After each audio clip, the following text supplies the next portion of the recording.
सच साहिब, आज के दोहे से हमें क्या समझने को मिलता है कि इस संसार में चारों तरफ ईश्वर के नाम की लूट मची है। लूट सको तो लूट लो, अंत समय आएगा तब आप पछताओगे।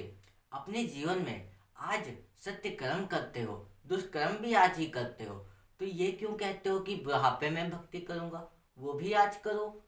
जब सारे कर्म आज करते हो तो भक्ति को क्यों अंत में छोड़ देते हो? कब जीवन का अंत हो जाए इसका कोई पता नहीं है।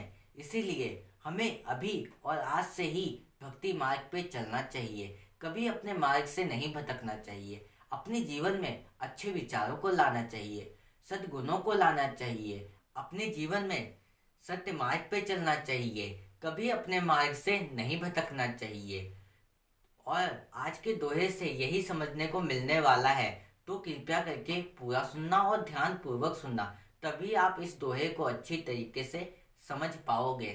कबीर साहब जी का दोहा, लूट सके तो लूट ले, राम नाम की लूट, पाछे फिर पछताएगा, प्राण जाए जब छूट। कबीर साहब जी कहते हैं कि हे प्राणी, चारों तरफ ईश्वर के नाम की लूट मची है। अगर लेना चाहते हो तो ले लो, जब समय निकल जाएगा तब आप पछताओगे। अर्थात जब तेरे प्राण निकल जाएंगे तो परमात्मा का नाम कैसे जप पाएगा? कबीर साहब जी ने हमें इस दोहे में क्या समझाया है कि हे प्राणी, चारों तरफ ईश्वर के नाम की लूट मची है। वो किसके द्वारा लूट मची है?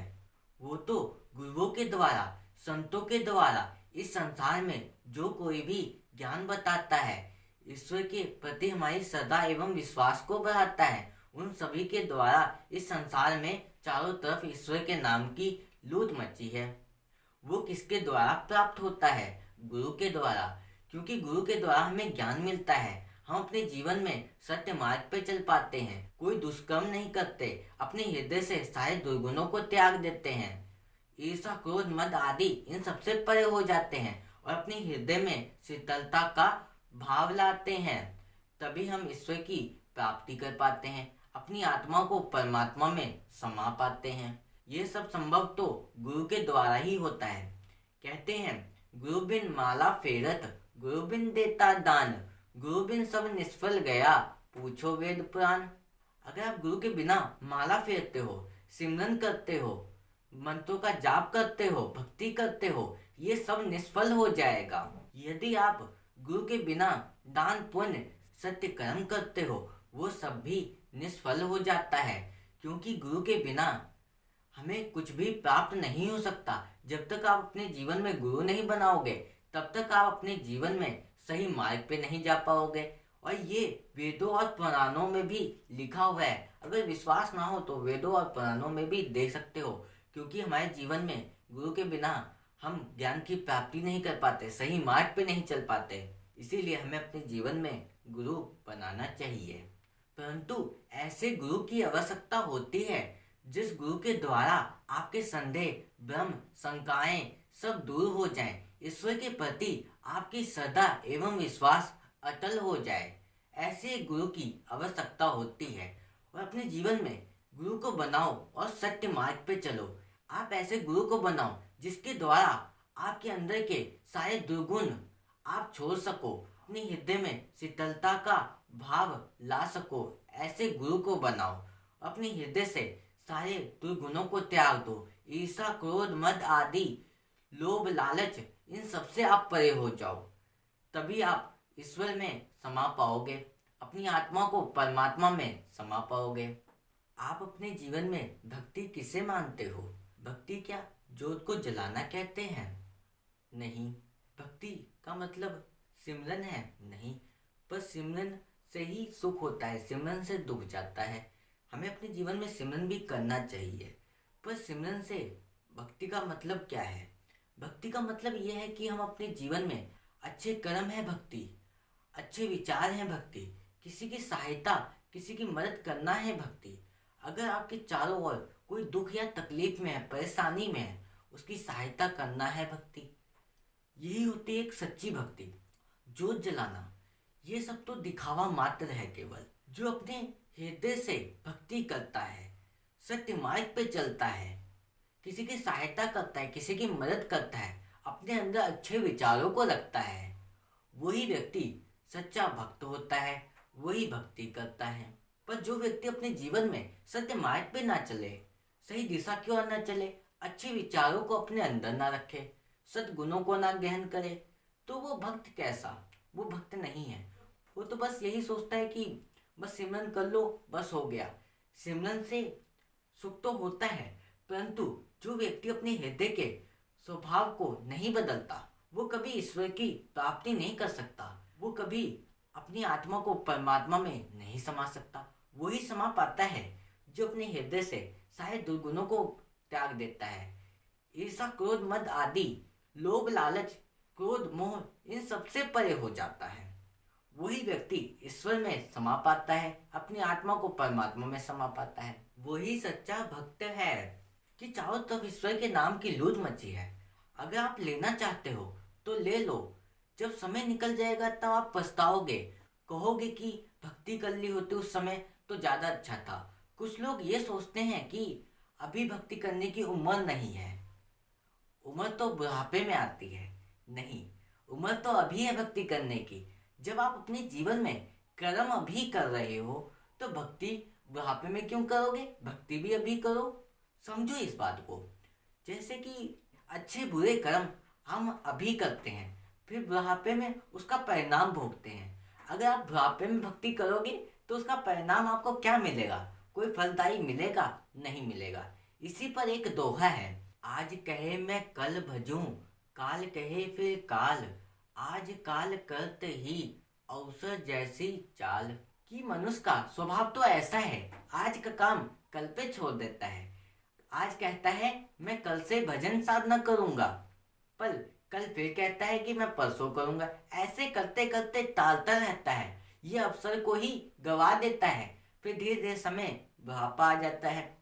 अगर भक्ति करना चाहते हो, भक्ति मार्ग पे चलना चाहते हो, तो आज और अभी से अपने जीवन में गुरु बनाओ और सत्य मार्ग पे चलना शुरू कर दो। अच्छे विचारों को अपने अंदर रखो, सत्य गुणों को अपने अंदर रखो, तभी आप ईश्वर की प्राप्ति कर पाओगे। और आज से और अभी से भजन साधना करना शुरू कर दो, क्योंकि जब बुढ़ापा आ जाएगा तब भक्ति करने का कोई फायदा नहीं होगा। क्योंकि तुम्हारे उस समय तो तुम्हें तो परमात्मा के पास जाने का समय आ जाएगा। तो आप भक्ति कब कर पाओगे? नहीं कर पाओगे। हम अपने जीवन में अच्छे कर्म, बुरे कर्म सब इस समय में करते हैं। तो आज ही और अभी से भक्ति के मार्ग पे भी चलना शुरू कर दो। और ये भी मतलब नहीं कि आप भक्ति मार्ग पे चलने लग गए तो अपने कर्मों से भटको। नहीं, अपने जीवन में कर्म करो, अपने लक्ष्य की प्राप्ति करो, क्योंकि आपकी मृत्यु के बाद भी आपको याद रखा जाए ऐसा कोई काम करो। ये जुनून होना चाहिए कुछ करने का, तो अपने जीवन में आप कुछ भी प्राप्त कर सकते हो। क्योंकि संघर्ष, दिक्कतें, परेशानी, इन सबका सामना करना ही पड़ता है। उसके साथ अगर आप भक्ति करते हो, आपके अंदर श्रद्धा एवं विश्वास होता है, तो आप कभी हारोगे नहीं। अपने जीवन में सही मार्ग पे चलते रहोगे, कभी हारोगे नहीं। क्योंकि चारों तरफ ईश्वर के नाम की लूट मची है। लेना चाहते हो तो ले लो, जब समय निकल जाएगा तब आपके पास पछतावा के अलावा कुछ नहीं रहेगा। कि आप ये सोचोगे बाद में जब बुढ़ापा आएगा कि यार उस समय भक्ति कर ली होती। क्योंकि अभी तो तुम्हें कुछ नहीं पता चल रहा, पर जब समय आता है तब उसका अनुभव हो जाता है कि यार भक्ति करनी चाहिए थी।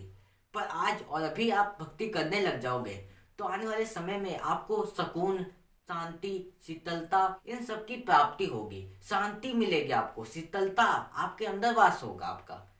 ये हमें समझना चाहिए। जो व्यक्ति ये समझ जाता है समय रहते, वो तो अपने जीवन में भक्ति भाव करता है, भजन कीर्तन करता है, अपने जीवन में अच्छे कर्मों को करता है, अच्छे विचार रखता है, सद्गुणों को अपने अंदर रखता है, कभी अपने मार्ग से नहीं भटकता। जो व्यक्ति समय रहते समझ जाता है। अर्थात जब तेरे प्राण निकल जाएंगे तो परमात्मा का नाम कैसे जप पाएगा? जब आपकी देह से प्राण ही निकल जाएंगे तो आप भक्ति कैसे कर पाओगे? परमात्मा का नाम कैसे जप पाओगे? नहीं जप पाओगे।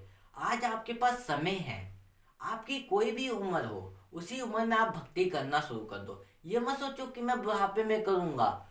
आप आज अपने कर्म करते हो, अच्छे कर्म भी करते हो, बुरे कर्म भी करते हो, सारे कर्म आज ही करते हो, मतलब अभी करते हो। तो आप भक्ति क्यों बाद में करते हो? भक्ति भी अभी करो। ये समय है, आज का समय है। तो भक्ति मार्ग पे चलो, सत्य मार्ग पे चलो।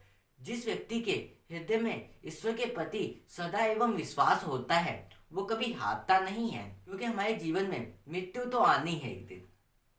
तो उस मृत्यु से पहले अपने जीवन में कुछ ऐसे काम कर लेने चाहिए कि हमें मृत्यु के बाद भी इस संसार में याद रखा जाए।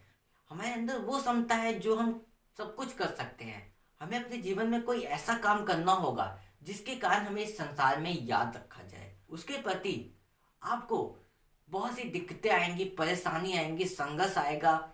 उन सारी परिस्थितियों का आपको सामना करना पड़ेगा, क्योंकि जब तक जीवन है तब तक संघर्ष है। संघर्ष नहीं तो जीवन नहीं तो कुछ नहीं। तो ये सब चीजें समझो और अपने जीवन में संघर्ष करो, मेहनत करो, कभी हार मत मानो। जिस व्यक्ति के अंदर ईश्वर के प्रति श्रद्धा होती है वो कभी हारता नहीं है। उसके ऊपर कितनी भी भीषण परिस्थिति क्यों ना आ जाए, कितना भी संघर्ष आ जाए, उन सारे संघर्षों का सामना कर लेता है, क्योंकि वो ईश्वर की भक्ति करता है, साधना करता है, अपने अंदर अच्छे विचारों को रखता है, अच्छे गुणों को रखता है, कभी अपने मार्ग से नहीं भटकता।